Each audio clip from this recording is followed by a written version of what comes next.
দর্শক, বরিশাল ৩ আসনে ১১ দলীয় জোট মনোনীত ঈগল প্রতীকের প্রার্থী ও এবি পার্টির সাধারণ সম্পাদক ব্যারিস্টার আসাদুজ্জামান ফুয়াদের নির্বাচনী অফিস ভাঙচুরের অভিযোগ উঠেছে বিএনপি নেতাকর্মীদের বিরুদ্ধে।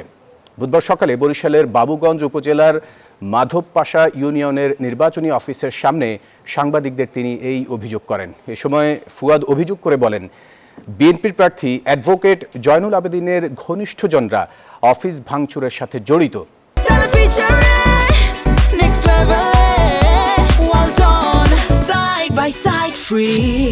প্রশাসন বিএনপির পক্ষে কাজ করছে বলেও অভিযোগ করেন তিনি।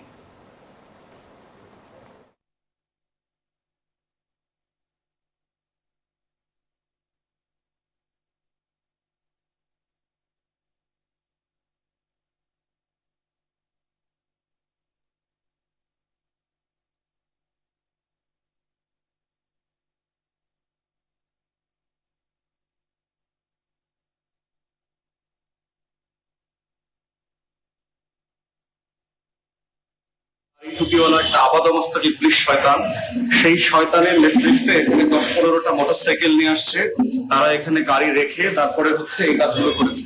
আমার ইউনিয়নে, আমার বাজারের কার্যালয়ের যদি এই পরিমাণ নিরাপত্তা না থাকে কালকে নির্বাচনের জন্য, তাহলে মুলাদির, দুর্গম, সফিপুর, বাটাওয়ারা, নাজিরপুর, আগরপুর, কেদারপুর, বাবুগঞ্জের চাঁদপাশা, যেগুলো বিএনপির গুন্ডা পান্ডা দ্বারা আচ্ছন্ন, তাদের এখানে আসলে কি অবস্থা হবে?